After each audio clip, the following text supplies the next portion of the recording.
Homage to the fundamental teacher Buddha Shakyamuni. Homage to the wisdom warrior Manjushri. Homage to all the lineage benevolent masters. The supreme, profound, and subtle Dharma is difficult to encounter in eons.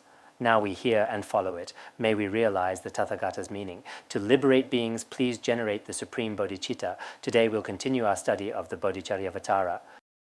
The author of the Bodhicharyavatara, Master Shantideva, we've also briefly introduced some of his life stories before. I think here I'll also tell everyone one of his stories.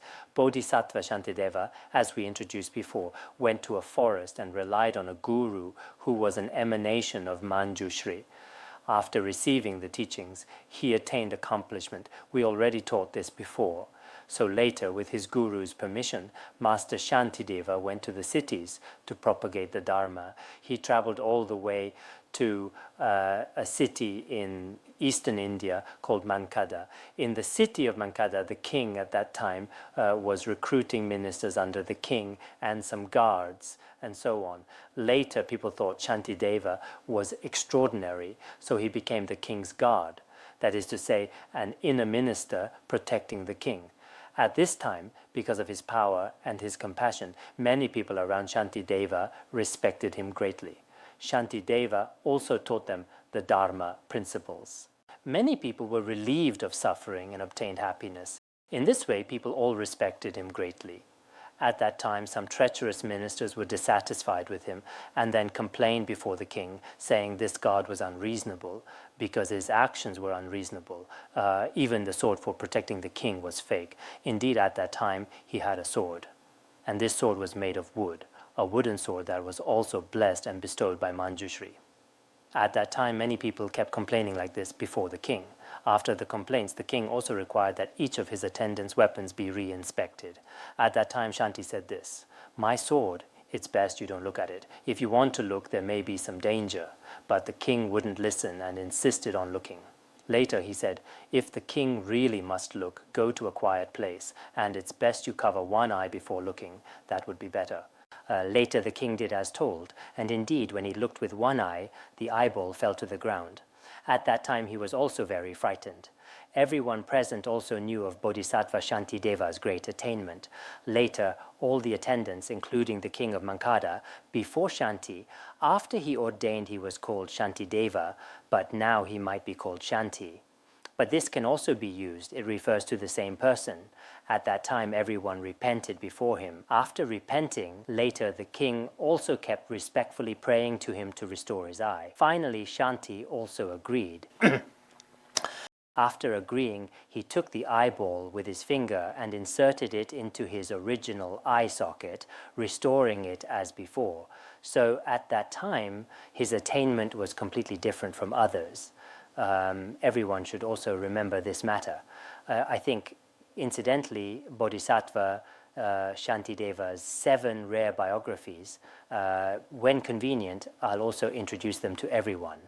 The Bodhicharyavatara, composed by such a great accomplished master, Shantideva, the content we're now going to teach, the text says this, completely and correctly revealing the Mahayana path, this Bodhicharyavatara is divided into 2. First, the title of the treatise. Second, the meaning of the treatise. Here he says in our treatise, the Bodhicharyavatara, the entire sequence of the Mahayana's basis, path and fruition has already been completely taught, and it has already been correctly and accurately taught. These words, in the process of studying, everyone definitely shouldn't just pass over them quickly. You should seriously contemplate, why is it taught this way?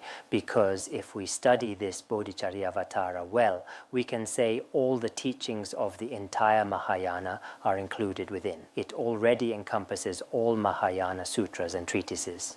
In our degenerate age, in our brief human life, to know all Mahayana sutras and treatises like the palm of our hand is probably unrealistic, quite a difficult matter.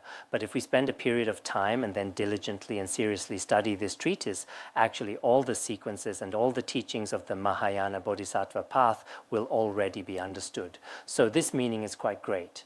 I think, especially for people in big cities nowadays, to truly attend a Buddhist academy or go to a monastery to study the relevant teachings completely is quite difficult. Systematic, very complete, sequential.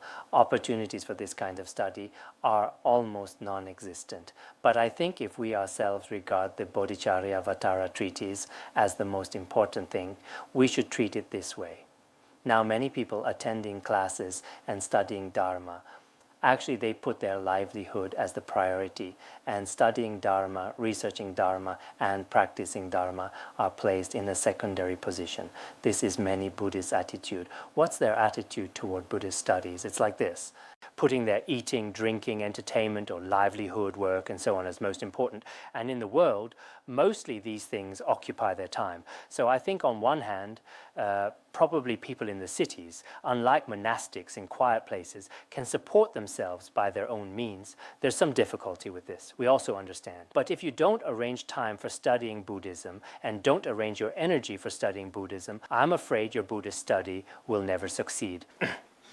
So each person should try their best to place the matter of studying Dharma in an important position. You should arrange relatively ample time for it. Then in your own energy and your own life, you must definitely allocate a portion. Now, in many big cities, studying Buddhism, for example, one group or another, everyone sits together, then has a meal, drinks tea, talks about meaningless, irrelevant, miscellaneous things. Then afterward, today our tutoring session is finished. This isn't called tutoring. At our Buddhist academy, this is called violating discipline, not real. It's truly like this. So I've observed that some practitioners outside are actually studying quite well. When they're together, for example, meeting for 2 hours, the entire 2 hours are all tutoring and discussion, everyone thinking, discussing like this. Afterward, everyone goes to their own homes, very skillful methods, but some aren't like this. Often when together, it's all just wasting time. I think when we study the Bodhicharyavatara, I hope everyone, whether you study at home or study collectively with everyone, definitely don't let very precious time be wiped away at once, exhausted at once. This is very regrettable.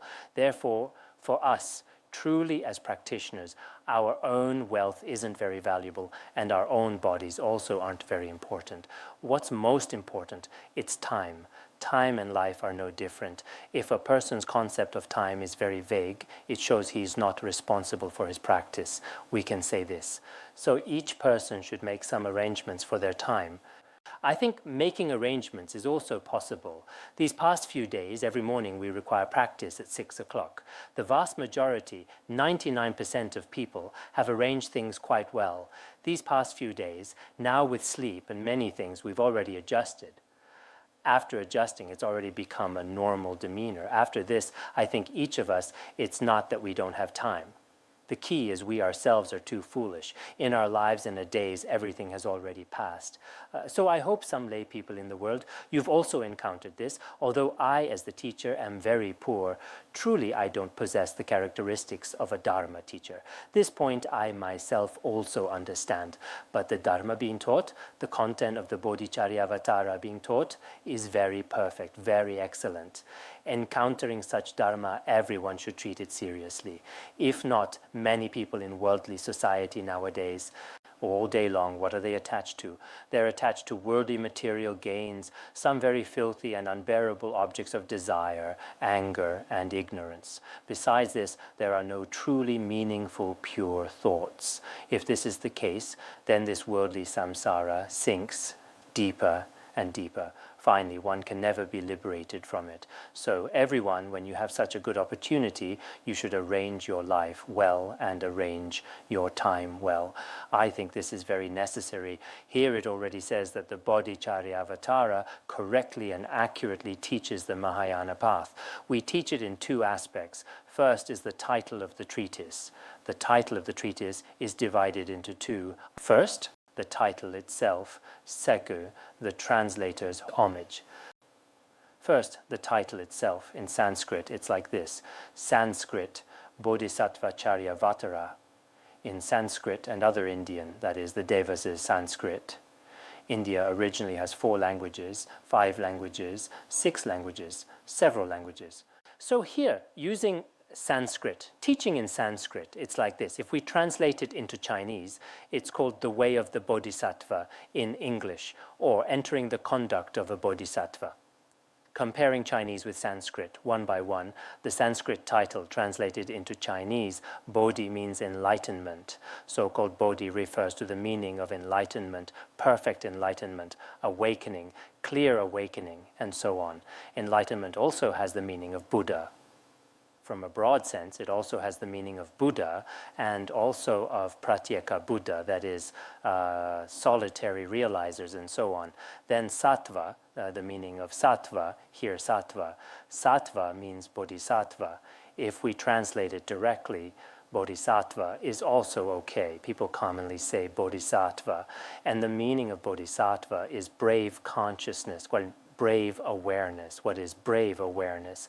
It refers to those who haven't yet attained Buddhahood but are bodhisattvas in the causal stage. They're called brave consciousness. We usually say Manjushri of wisdom and brave consciousness and so on. So-called brave consciousness over many lifetimes and eons, benefiting immeasurable beings and liberating boundless sentient beings. Actually, in one's own heart, no fear or sense of trepidation arises. Such brave great beings are called bodhisattvas, also called brave consciousness.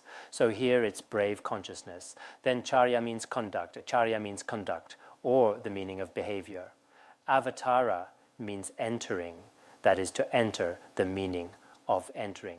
So adding these together combined, it's entering the conduct of a bodhisattva, as mentioned earlier with enlightenment, or entering the enlightened conduct of bodhisattvas.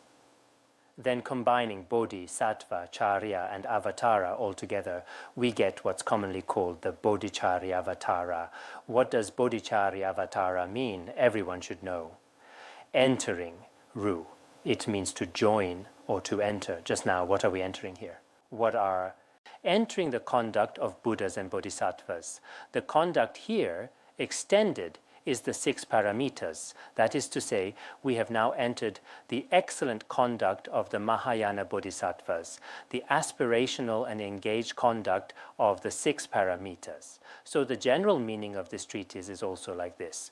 What this treatise is called, the Bodhicharya Avatara, everyone from the literal level should also comprehend and also understand its meaning.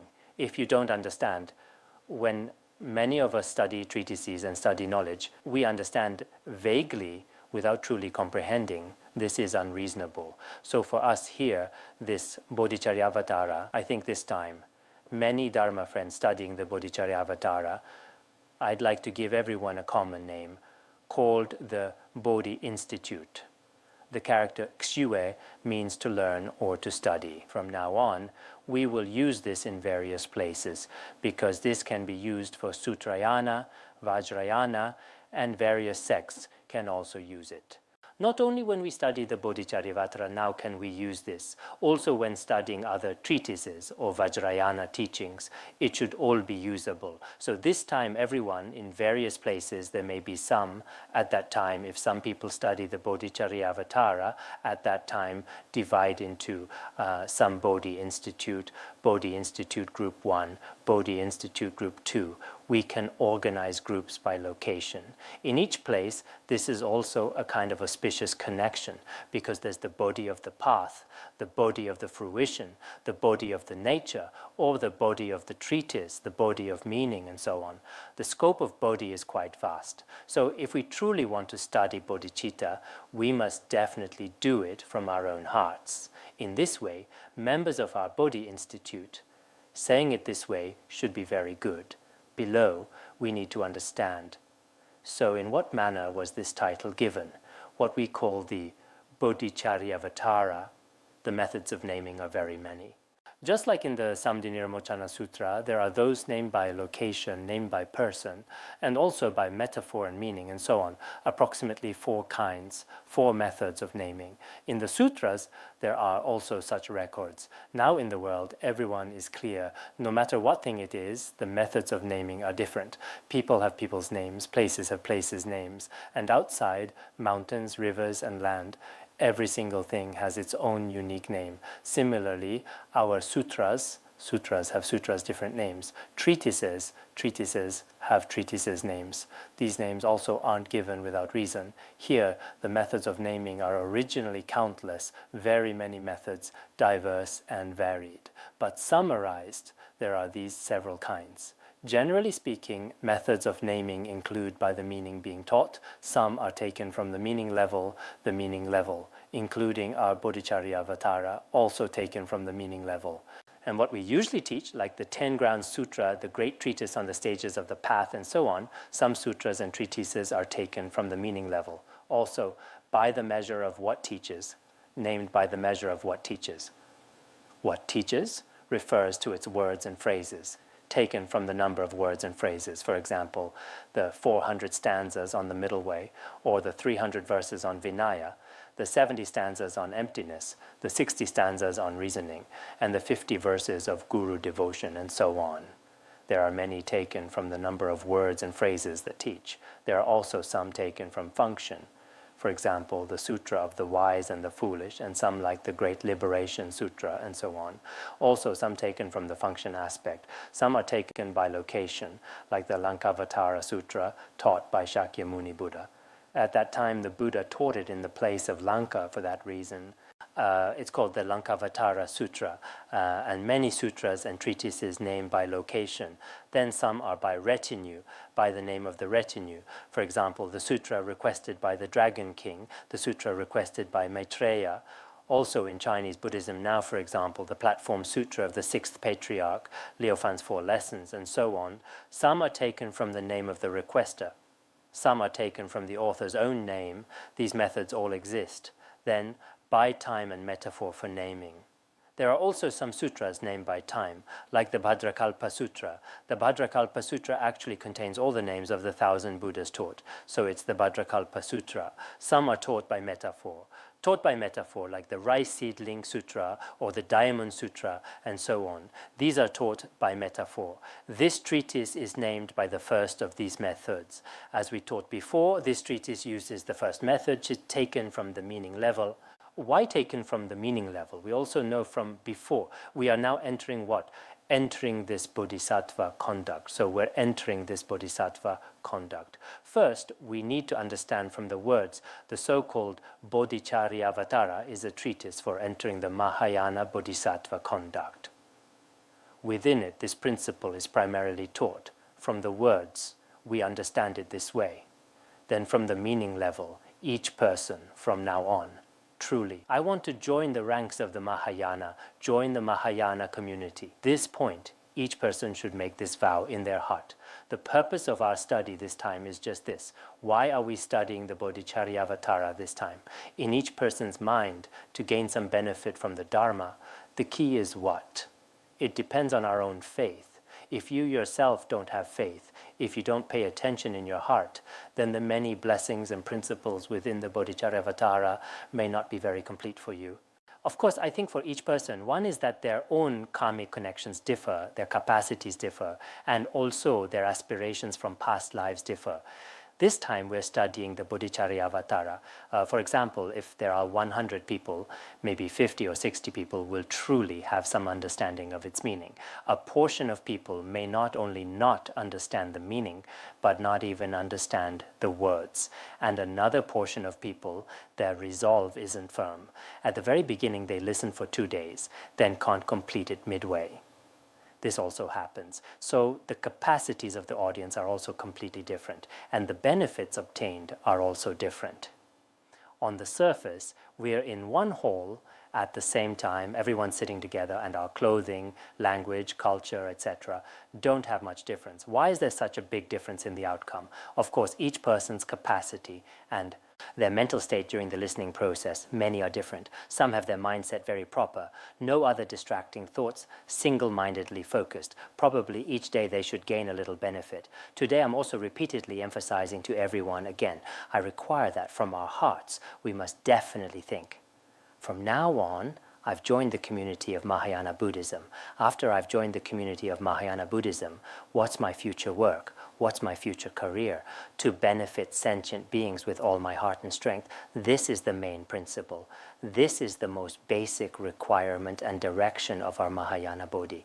If we don't settle this on the surface, however we do things, however we practice, we probably can't become a true cause of Mahayana Bodhi.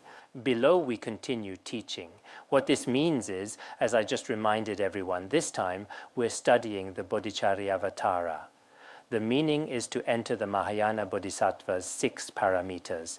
Within this, the meaning is like this. Also very simple, but I think saying this repeatedly, perhaps some people truly relying on these words will generate a kind of vow in their mind stream, generate a kind of determination. If we generate a kind of determination, this is something very rare in our lifetime. The title of the Bodhicharyavatara is approximately named this way. What's the necessity of naming? Why name it this way? Generally speaking, the necessity of naming is to understand the meaning. Of course, when we name things, we understand the meaning. Worldly names, some are taken by relying on metaphor, relying on meaning. Some names don't rely on any reason. They're just directly, casually given. For example, our personal names, like Tibetan names, there are many, many meanings to explain. Auspicious goddess, auspicious propitious, and so on. Basically, most people's names have explanations. Other ethnic groups' names can't be explained. There are also such names, including in our world, for example, why do we name stone? Why is the word for stone named this way? There's no particular reason.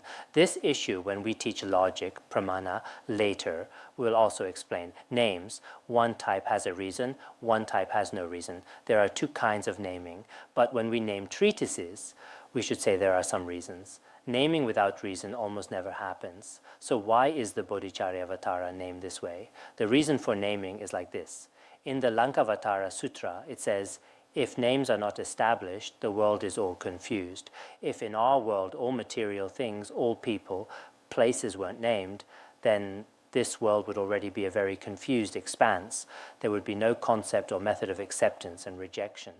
Therefore, the Buddha, with skillful means, gave different names to all phenomena. So the greatly compassionate Buddha, possessing skillful and expedient methods, also led sentient beings to name all things. Then the Buddha also understands or knows the method of naming all phenomena, this meaning.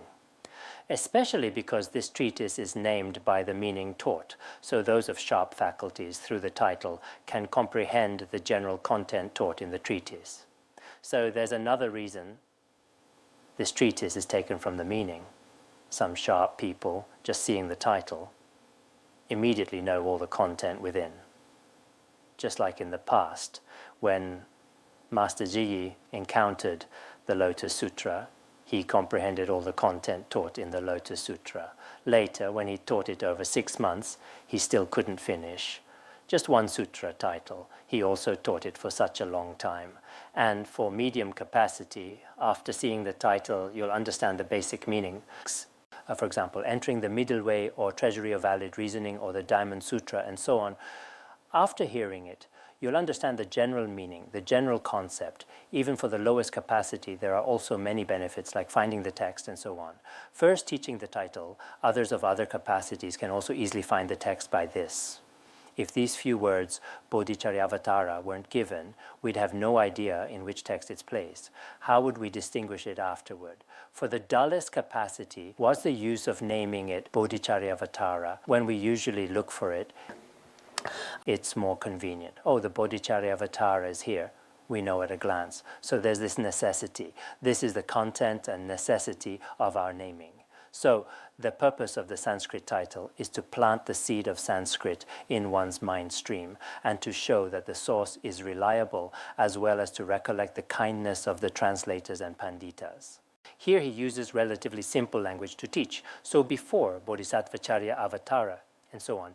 Why use Sanskrit to teach it this way? Actually, teaching in Sanskrit has several reasons. The reasons for teaching in Sanskrit, the first is in our mind streams to plant the seed of liberation, the seed of Sanskrit. If in our mind streams we plant the seed of Sanskrit, what benefit is there? We've also taught this before.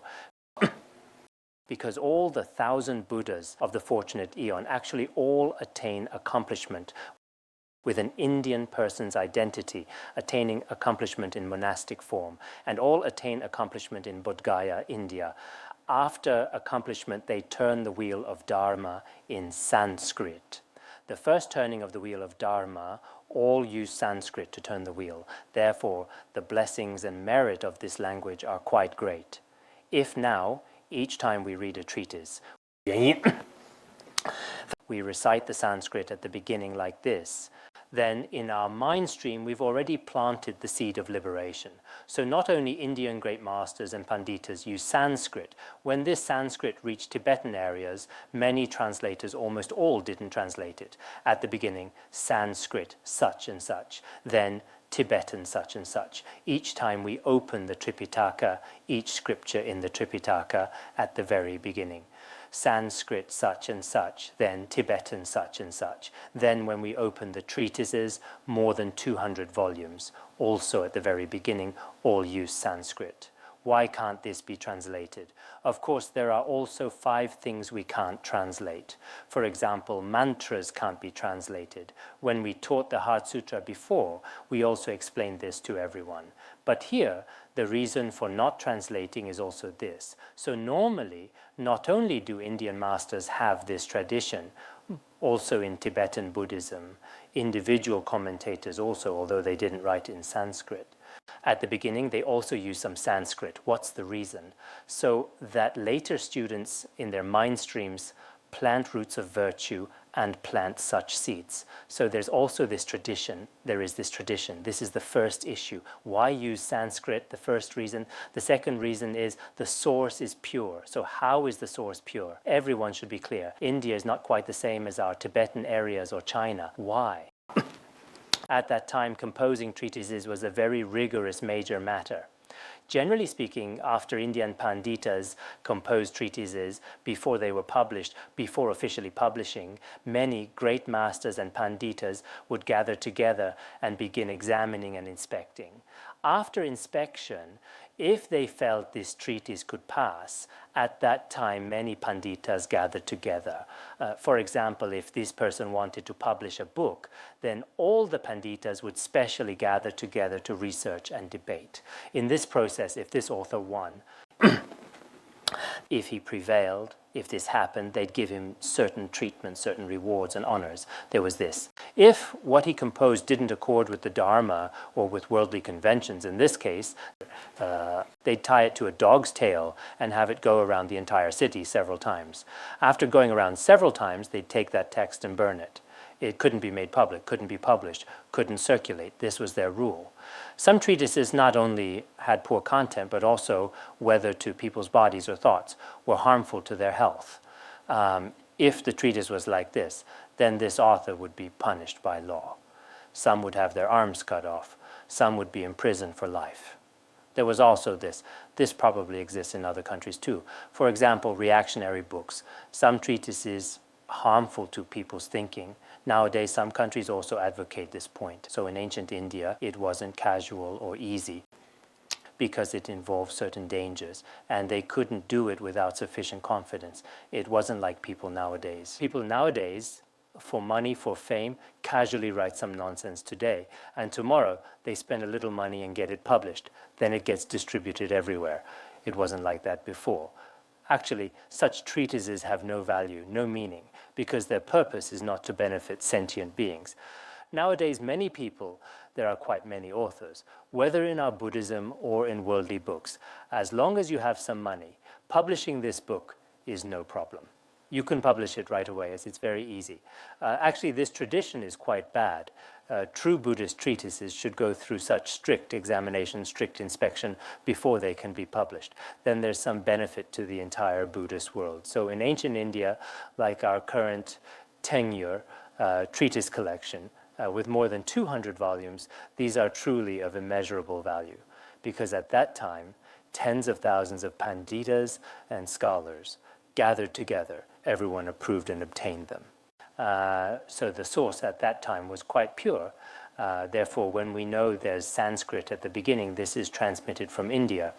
Since it's transmitted from India, this treatise is very reliable. So indeed, in Tibetan Buddhism, we usually have this generally, Indian treatises like the Bodhicharyavatara, Madhyamakavatara, Mula Madhyamakakarika, and also some logic treatises like Pramanavartika, all Buddhists, 100%, not one doesn't accept them.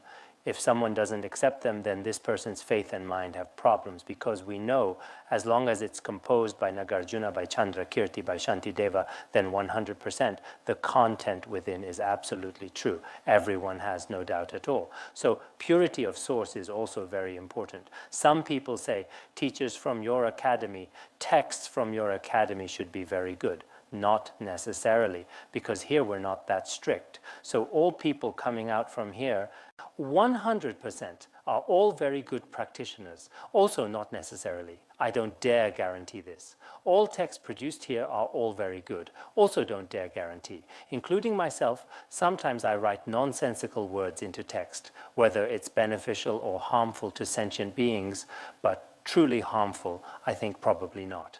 Because my motivation in composing is not to intentionally harm any sentient being, I don't have that. But the conceptual mind of an ordinary person also may not necessarily be beneficial. This phenomenon is very common. So when we study in the future, we should study sutras and treatises from pure sources, the most reliable.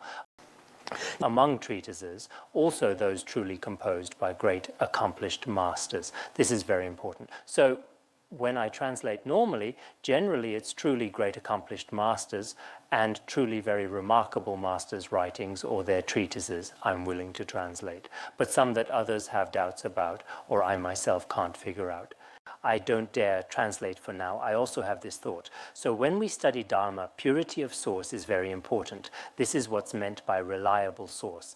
Then, in addition, to recollect the kindness of translators and panditas. So why do we use Sanskrit at the beginning? Everyone knows India, the source of our Buddhism. First, our great teacher Shakyamuni Buddha also came to this world in the form of an Indian.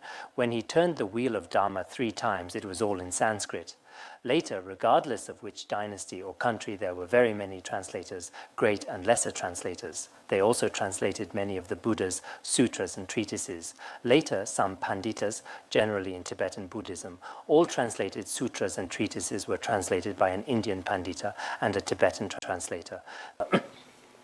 These two combined are more common. At the end of each treatise or sutra, there are the names of some translators. These Indians we often call panditas. Tibetans are called translators. We often have this custom, but in any case, the source of Buddhism from India is very pure. But if the translators hadn't translated these treatises and sutras here, probably we sentient beings of this degenerate age now, our karma is also very heavy. Now, for us to learn Sanskrit or another language and then to master it, is probably a very difficult matter. So from our hearts, we should have a feeling of gratitude toward these translators. If we don't have this, we act indifferent, totally unconcerned, no matter what. It seems fine. Anyway, this treatise has already been published. It's so easy. If you have this kind of mentality, let alone our Buddhism, even some basic worldly humanistic ethics would probably be unjustifiable from this perspective. So I think as Buddhists, toward gurus, toward the Buddha, toward bodhisattvas, we must definitely have a strong faith and be very grateful to them. Always be like this. Every Buddhist, every disciple, if they have a certain feeling of gratitude toward their guru, if this is so, this guru's blessings will definitely merge into their mind.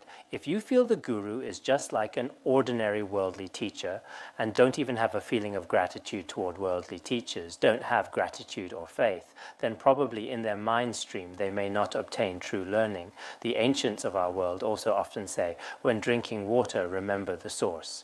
The meaning of when drinking water, remember the source. In the past, during the Song dynasty, in Chan Buddhism, there was a Chan master called Master Dajian. Da is the big of big and small. Jian is the Jian of appraisal. So he said this, when drinking water, know the source. Awaken and realize by yourself. Contemplate its source. What it means is, we should understand the source of the water we drink. Similarly, is the so-called guru really far away? That is to say, here he means we should think of the guru's kindness. So the source of all dharma is the guru. So if you think of it and don't forget the guru's kindness, then we can say the guru isn't very far away. In summary, I just taught from three aspects. First, speaking Sanskrit plants the seed of liberation. Second, speaking Sanskrit shows the source is pure. Third, when titling, using Sanskrit, the meaning is we should recollect the kindness of these great masters. So normally when we study Dharma, when studying any Dharma, toward these gurus who are the source of the Dharma, we must definitely pray with very respectful and devout faith. Always think like this. In the past, many ancient great masters, their feelings toward their own gurus, their respect toward their own gurus, what was it like? Everyone should also be clear. So if we, toward gurus, toward these Buddhas, toward lineage gurus, don't have this kind of respect, probably the Dharma they've transmitted may not necessarily benefit your mind stream. Including even from a worldly perspective, it's also like this. Some people toward their own parents, toward their own teachers, seem indifferent. In this case, the knowledge transmitted to you by teachers and parents, how well you use it in your life probably may not be very obvious. If you feel that my current growth, my current wisdom, all come from teachers, come from parents, and have very great gratitude toward parents, then the learning in your mind stream will definitely be used in the world. So when we study Buddhism, we can often see this person's recollection of the Guru and the Buddha, their feeling of gratitude toward them. What is it like? If they very much miss the Guru, miss the Buddha, with this kind of feeling, then the words they speak will definitely benefit sentient beings. Then the things they do will definitely benefit sentient beings. If we don't have this, on the surface it seems like praising the Buddha, but actually you yourself have no feeling at all. You can't possibly move others. So normally we should observe ourselves according to our own faith. This is extremely important. Below we teach the second issue, the translator's homage. Homage to all Buddhas and Bodhisattvas. This was done by the translators. Shantideva's original text doesn't have this, because generally in Tibetan Buddhism, everyone is also clear. When composing any treatise, after composing the treatise, later in the translation process, these translators, on one hand, so their own translation process is complete. The translation has a good beginning and ending, complete, with no obstacles in between. This is one purpose. On the other hand, they also, toward what they have the greatest faith in, that is, pay respectful homage before the yidams and Buddhas they most revere. There's this tradition. So who made this translator's homage? Everyone should also be clear about this translator's homage. This Bodhicharyavatara in Tibetan Buddhism, at the very beginning, during the time of King Trisong Detsen, Kawa Paltsek. Kawa Paltsek was one of the three great translators. He translated it relying on the Kashmiri version. At the very beginning, at that time, Tri Ralpachen was the 41st king of Tibet. He was an emanation of Vajrapani. His contribution to Buddhism was also quite great. Generally, in our Tibetan Buddhism, King Songtsen Gampo, Trisong Detsen, Tri Ralpachen, these three kings are called the three religious kings. They were respectively emanations of Avalokiteshvara, Manjushri, and Vajrapani. Their contributions to Buddhism were also quite great. Especially Tri Ralpachen. At that time, he established a very large translation institute. Then from India, he invited many panditas. Our Tibetan areas also trained many translators. In this translation institute, they translated extensively and corrected the previously translated. Earlier translation teachings from King Trisong Detsen's time.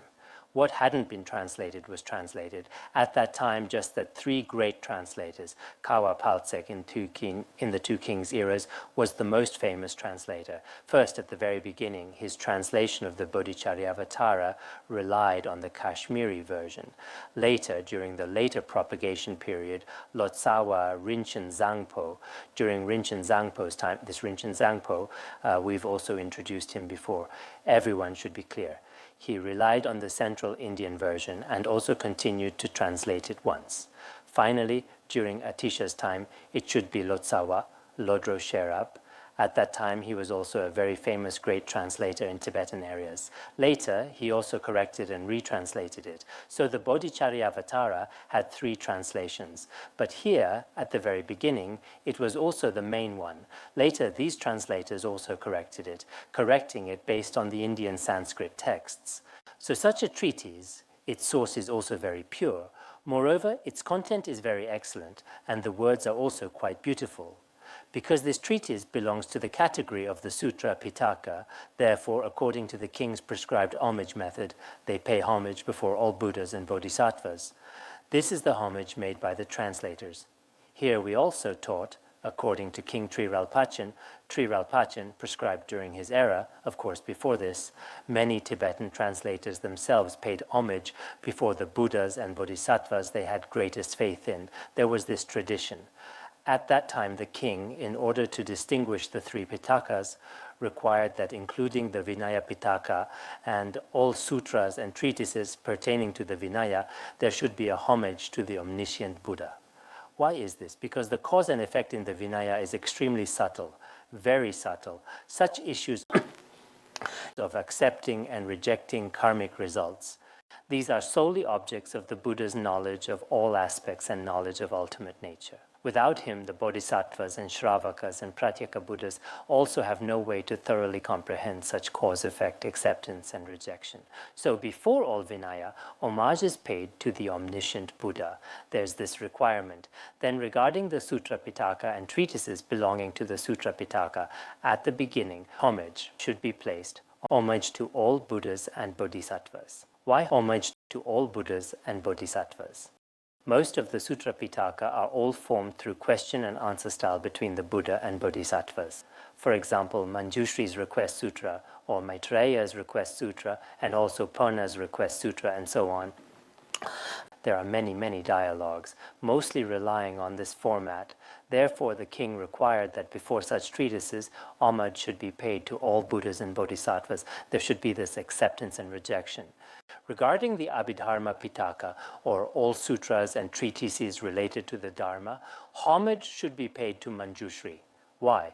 Only Manjushri's sharp wisdom can distinguish aggregates, elements, sense bases, dependent arising, and so on.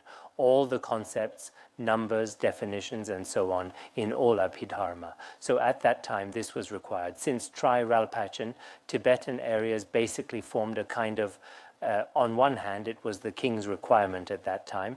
On the other hand, it was truly also to distinguish the classifications of the three Pitakas. We can tell at a glance from the homage verse, this is a sutra in the Vinaya, this is a treatise in the Vinaya, this is a treatise or sutra in the Abhidharma Pitaka.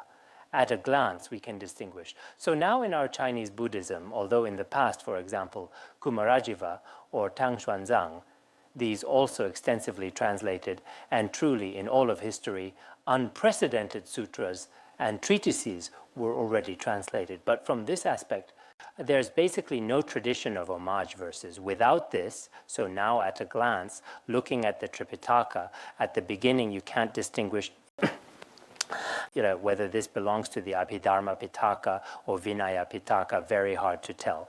The reason is here. This is one reason. So just now we also taught here, this king at that time, his contribution to our Buddhism was quite great. And his respect for monastics, I've also taught this before. Generally speaking, that king had a long top knot. On this top knot, there were various colored ribbons adorning it. When some monastics or sangha came, he himself would loosen this top knot and spread it on the ground, letting all the monastics walk upon his hair. The king respected monastics in this way. After this, all of Tibetan Buddhism at that time flourished extremely, very prosperously. At that time, he also required that each monastic should be supported by 7 patron households. So it's not like now some of our monastics here, not to mention 7 households, even one layperson can't be found. Very painful, isn't it? Some people are like this. Some people are especially wealthy. Maybe they have over 700 households, who knows? At that time, the king required this. The king had such requirements, especially his translation work. Of course, we could say this. In our history, some kings, for example, in Chinese Buddhism, like Emperor Qianlong, Emperor Shunji, Emperor Kangxi, and so on, they also made quite great contributions to Buddhism. In our Tibetan history, there are also such great masters, remarkable. Protecting the true Dharma in the form of a king, there's also this situation. We should also, according to when Tokme Zangpo composed the treatise, explain in this manner of the king's homage verse method. Regarding the meaning of the treatise, Acharya Sumata thinks our treatise, this Bodhicharyavatara, the meaning of the treatise is like this. Acharya Sumata, this is an Indian commentator. Because among Indian commentators, as we also taught a while ago, basically now what we've translated of India's, there are 8 or 9 commentaries.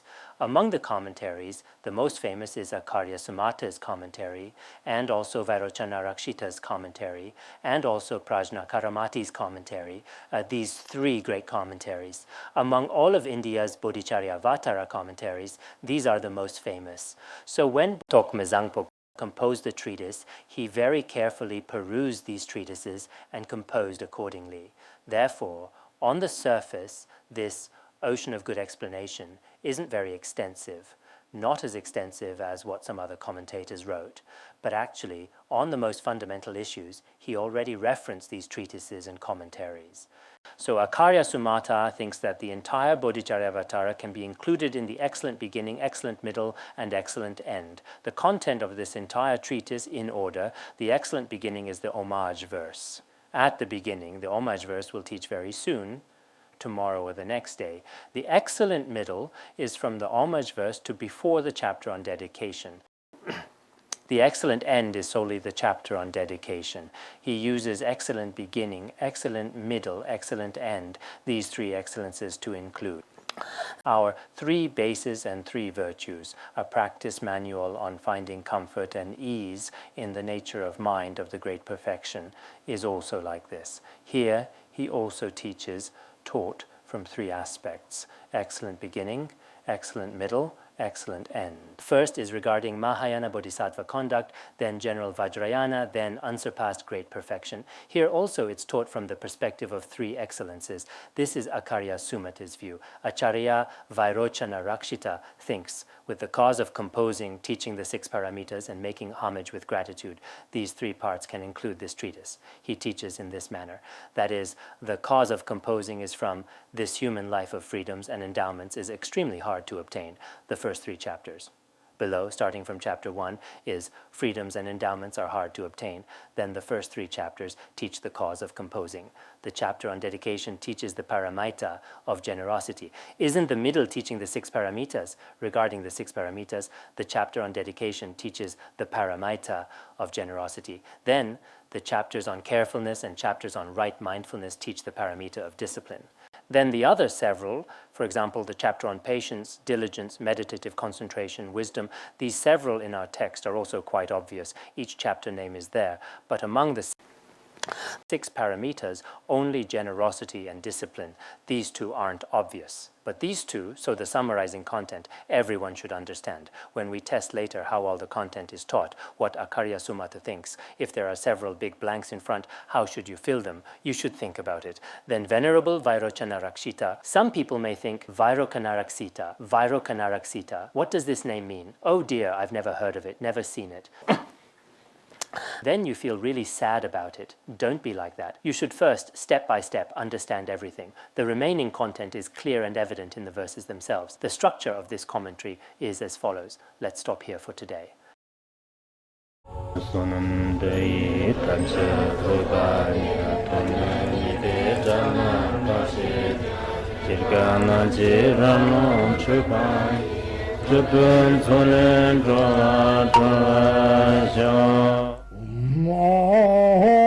Bandara Badna Sodargye Bandara Badna Sodargye Bandara Badna Sodargye